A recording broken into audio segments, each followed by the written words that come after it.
Maya-maya na signature. Okay. So para kita nyo lahat, ha? Kita nyo naman, kahit nandyan lang. Hindi lahat ito ipapasok sa ilong, ha? Mamaya naman sa puwet na laglabasan ito. May tamang sugat. Okay. May 3 turo. Malalaman nyo kapag NGT siya, marami siyang butas. Merong orange na ganito at meron ding mamahalin. Ito yung silicone type. Kaya malambot-lambot. Kaya 160 siya. Ito 3 for 100. Kung tawaran kayo sa bangbang, ha? Bangbang price yun, ha? Bangbang price yun. Guys, ito may takip din ito. Tinanggal ko na lang ang takip dahil kung sakaling nasira, alam nyo kung paano takpan. Ikik nyo lang. Kuha. Ang purpose, kaya kinikink natin ito para walang hangin na pumasok sa loob, para hindi magkaroon ng gas, or para hindi lumabas ang acid. May 2 purpose to. Yung isa gastric gavage, yung isa gastric lavage. Lavage. Gavage, G-A-V-A-G-E. Lavage, L-A-V-A-G-E. Gavage, garahe, pasok. Lavage, laba, labas. Ang NGT, pipeding gavage. So kapag magbibigay ako ng gamot, gavage. Pag magpapakain ako, gavage. Pag mag-iinom ng tubig, gavage. Isang araw, ang pasyente nyo uminom ng asido. So nalalusaw ba ang esophagus? Dumiretso sa stomach? So ngayon, anong gagawin natin? Pasusukain ko o hindi? Hindi. Dahil kung pinasuka nyo, ang natitirang laman, lulusawin ulit. Kaya gagamit ako ng tubo para i-gavage o ilabage. Very good, ilabas. Ha, isang araw, iniwanan ako ng jowa ko. At kala ko siya lang ang tanging lalaki sa buong mundo. Kaya uminom ako ng Lysol. Tama, nalason ako? Yes. Nasa tiyan ko? Yes. Kaya anong gagawin ko? Labage. Or labage? Labage. Labage. Pero lalaba ang gagawin ko. Kukuha ako ng asepto syringe and lalagyan ko ng tubig na may charcoal. Naalala niyo yung charcoal na pinanggagamit niyo sa ngipin ninyo? Yes. Pwede yun. Charcoal, ipapasok ko rito, then hihigupin ko ulit, ilalabas ko, then kukuha ulit ako, then ilalabas ko. So nagpa-flashing o hindi? Flashing. Naglalaba ako para matanggal yung lason sa tiyan ko. Ang pasyente ko ay may ulcer, gastric ulcer. So anong gagamitin ko? Tubig na mainit o tubig ng malamig? Malamig. Para ano mangyari sa sugat? Mag-constrict o mag-dilate? Dilate. Kaya ano ang ginawa ko? Gavage or lavage? Gavage. Sabi naman ni Doc, Roy, titingnan ko kung meron ng pagdudugo ang stomach niya. Kaya anong gagawin ko? Is it gavage or lavage? Lavage. Kukuha ko ng acid, then may specimen ako, then ilalagay ko na lang sa isang tube. Tama? Para malaman kung meron nga itong dugo o wala. So, kuha. Ito, pipeding temporary, pipeding permanent. Kung ang pasyente na, ito rin ang problema. May case na ito, nasisira na. Ilang days nga ba? Ilang days dapat? 14 to 28 days. Tama ba? Kung nakikita nyo na may itim-itim na yan, katulad nito, amag na yan. So, ibig sabihin, matagal na siya. Naintindihan? May case ito na nasisira na, pati ilong nababakbak na, kaya hindi ko na ginagamit ang NGT. Ano ang ginagawa ko na? PEG na ang ginagamit natin. Ibig sabihin, nasa stomach na ang butas. May case din tayo ng catheter. Tama. Pero labas-pasok ang mga catheter, kaya nasisira na rin ang butas. Kaya ang ginagawa, hindi na dyan ang daanan. Dito na mismo inooperahan. Suprapubic catheterization ang tawag. Kung saan ang pubic hair nyo, doon ang binubutas kasi nandoon mismo sa pubic hair natin ang bladder natin. So anong tawag doon? Suprapubic na. Hindi na mismo sa ari pinapasok. Okay na, kuha na. Kaya may mga cases kasi na hindi permanent ito. Nasisira na rin. Okay, kuha.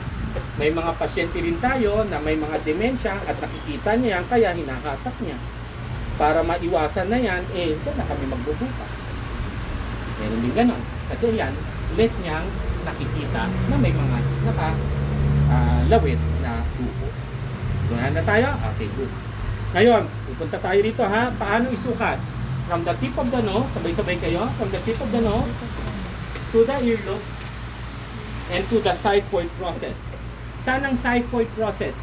Nakikita nyo yung floating ribs natin? Kung saan nag-meet ang floating ribs nyo, ayun ang xiphoid process. Kaya pag nangangasim kayo, hindi dito, ito ang masakit. Tama? Ulitin natin. From the tip of the nose to the earlobe, to the end of the earlobe, to the xiphoid process. Pag ito ang ating, sabihin natin sukat, lalabas sa stomach natin, nandito lang siya. So wala pa siya sa gitna. Kaya minsan naglalagay ako ng 1 inch para nasa gitna ng stomach. Para hindi masyado mahila. Intindihan ha? Meron din turong ganito ha.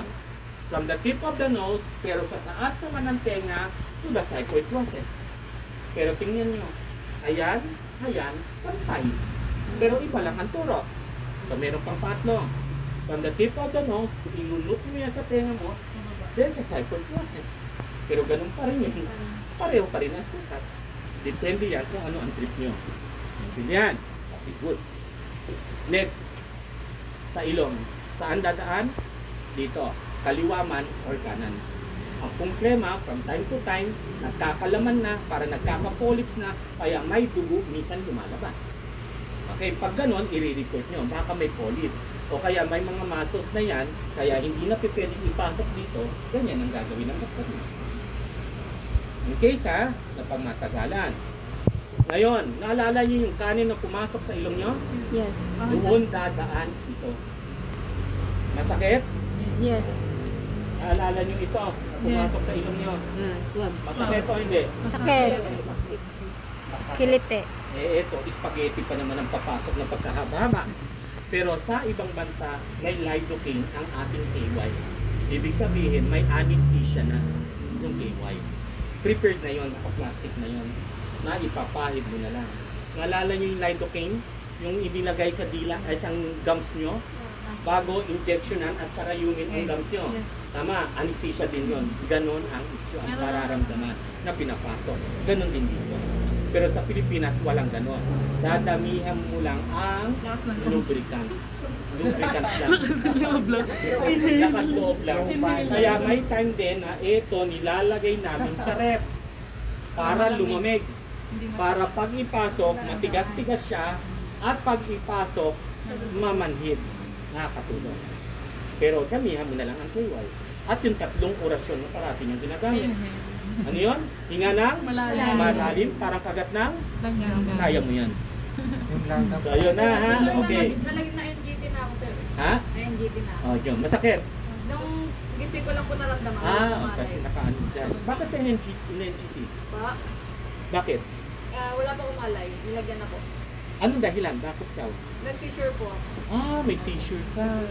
Okay. Sa mata, sa ila. Wala pong ano eh. Wala pong... Walang cause kung bakit? Wala po. Wala silang... Pwede, MRI ka, no? Apo, MRI yun. Wala po. Ano lumabas? Wala po.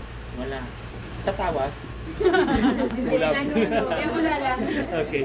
So ngayon, isipin nyo na lang, nandito na yan. Pero baka napunta sa baga. Ito ang delikado. Mas delikado ito, mas sa catheter nyo. Sa catheter, 2 lang yan eh. Kung hindi sa vagina pumasok to, sa urethra, tama. Sa lalaki, isa lang naman ang pasukan niya. Sa catheter, Ito, pwedeng pumasok sa baga. Kaya may 3 tayong gagawin. Meron tayong, ano to? Breast pump, hindi po. Asepto syringe. May hangin o wala? May hangin. May hangin. Ano to? Ano to? Ano to? Earpiece. Ano ang tamang earpiece kapag matanda ka na? Palabas, Palabas. gitna, paloob. Palabas. Palabas. So, ganito na. Ano to? Diaphragm. Okay, ano to? Chest Very band. good. Ay, kabisadong parts. Saan ilalagay? Dito? Saan? Dibdib. Sa tiyan, sa xiphoid process. Bago ko tanggalin to, naka-king para walang hangin na pumasok. Tama ba? So, ipapasok ko na ito. So, pwede ko na tanggalin pagkakatupi. Ayusin ko. Sakay. May hangin? Wala. Victory? Yes.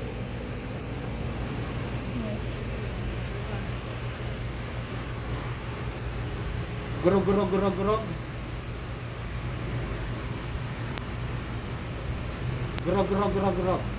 So may hangin na pumasok sa tiyan. So tama ang placement o hindi? Tama. Ngayon, wala akong stethoscope kasi sa probinsya ko, meron lang akong kalat. Lumalaw. Meron. May vibration. So tama? Tama. May acid doon sa tiyan? Yes, kukuha ko ng acid. Ipipress ko ito. I-hold ko ang press. Ibababa ko below the stomach. Saka ko i-release. So may reflux. Madilaw-dilaw. Yes. Mainit-init. Yes. So ibig sabihin, nasa stomach o wala? Stomach. Very good. Luma na yung sinasawsaw dyan ha. Kapag sinawsaw daw at nagkaroon ng bubbles, ibig sabihin sa lungs. Guys, nagkakaroon din ng hangin ang tiyan. Kaya pwede rin mag-bubbles.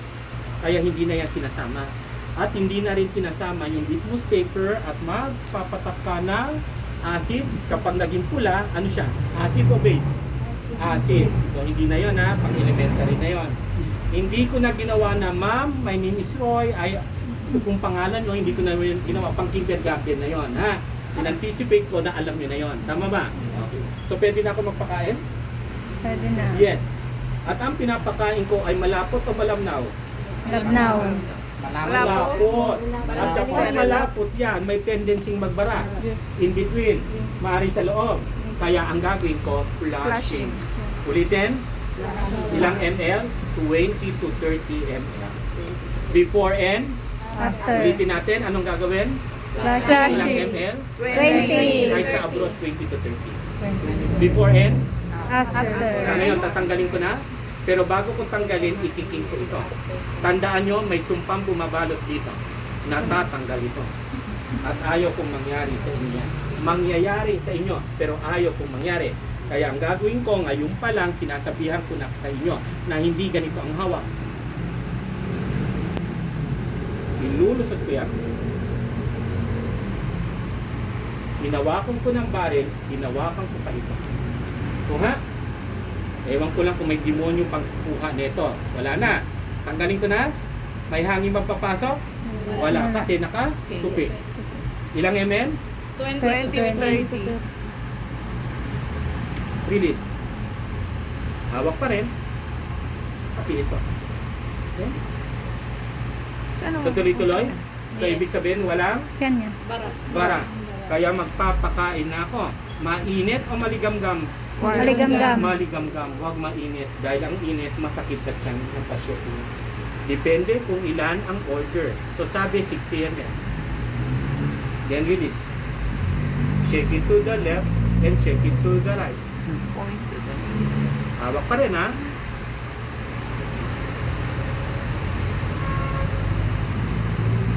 Then close. Pag umubo ang Saan pupunta pasyente, dito? i-close niya. Kasi pwedeng tumalsik. Then afterwards, tuloy-tuloy niya pa rin. Kung sakaling sinabi ng doktor, pakain pa tayo, pakain. Pero walang flashing.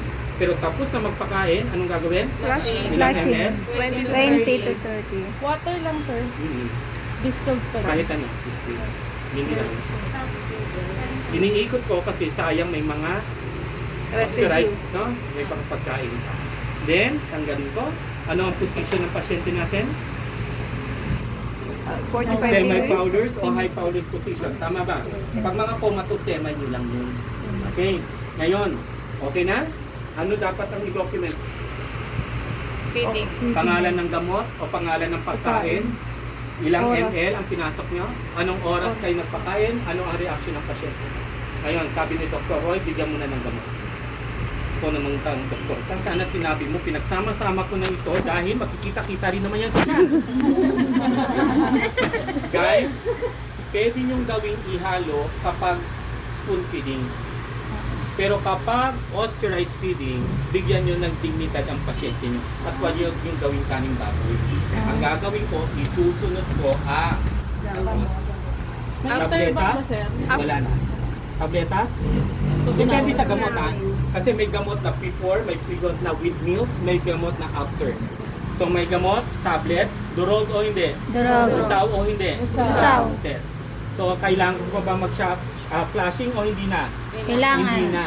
Kasi kakakain lang niya at alam ko na okay naman yung tubo.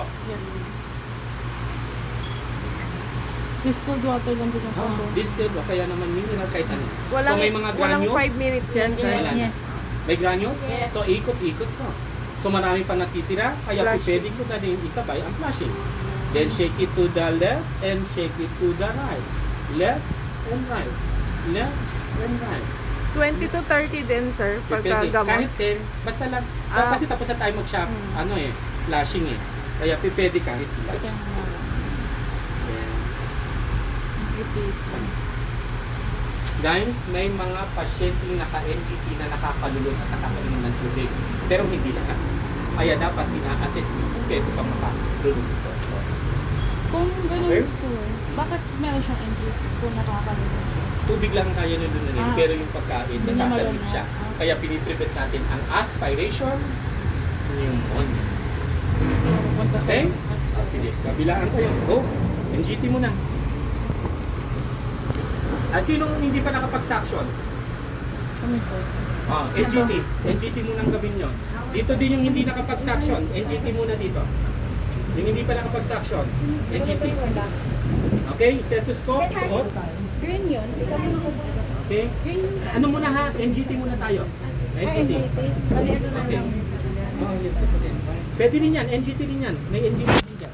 Gamitin nyo din yan. Okay? Stethoscope. Ito ba? Oo. Ito. Dalawa yan. Ayan. Stethoscope. Suot. Stethoscope lang. Go. Suot. Sabay kayo. Okay, good. Connect ang step sa syringe. Walang clean and dirt, ano dyan. Hmm? Walang Okay? marumi. Victory. Victory. Okay, pasok mo. Okay. Ayusin ang tubo.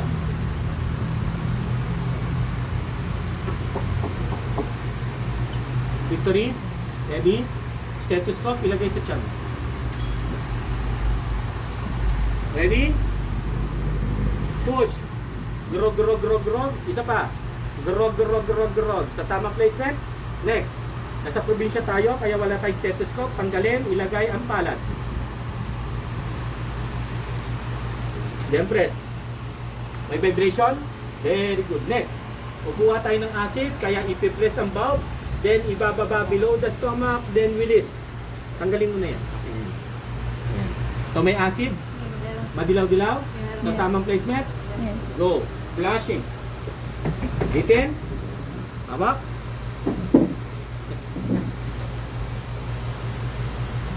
Ha? Ayan. Ito, sir. Flashing. Yes,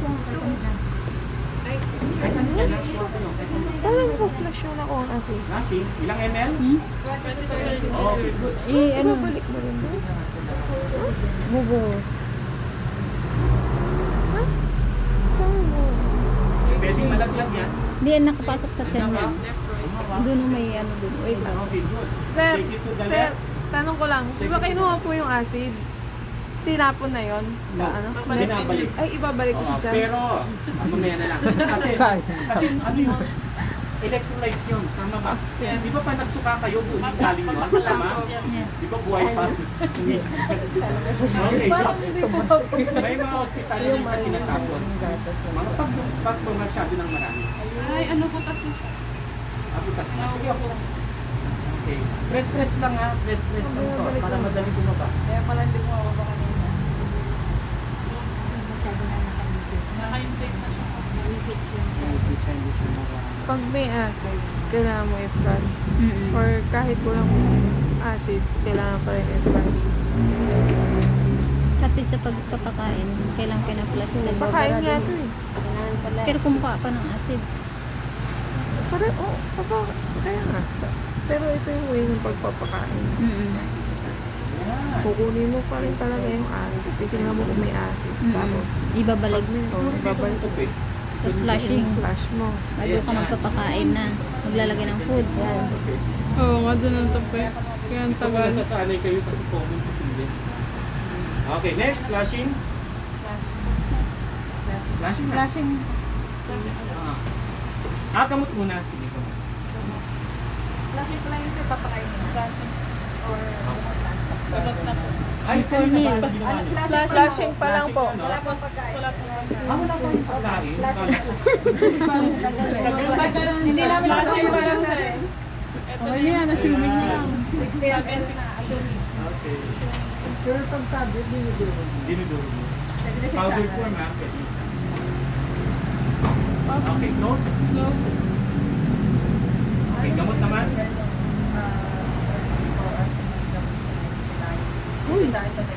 Tumapon yung gamot. Tapos tubig. 8 ml na lang yun. Oo, minsan may minsan may Gamot yun, gamot. Ito kasi ibang flasher to eh. Ito, ginagamit. Tapos lang, no? Depende rin. Flashing ulit, diba? Wala namang... After gamot, flashing ulit. So, mga 20 to 30. Pwede rin pagsabayan nun eh. Oo. Uy, bakit Wala yung mga values. Ano lang yan? Pero kapag may input and output monitoring, lahat ng tubig na papasok yung document. Kaya yung 10 ml, 20 ml, dapat Buhay ka pa. kasama kayo niya. Higit-higit ka. Buhay ka pa. Kasi ihit. Ano pasyente mo? Nakadayo, pwede pinta mo. Okay na. Okay na? Tanggalin nyo, then ikit. Okay, next, patch. Right. Ito na ganon. Good. Okay. Next.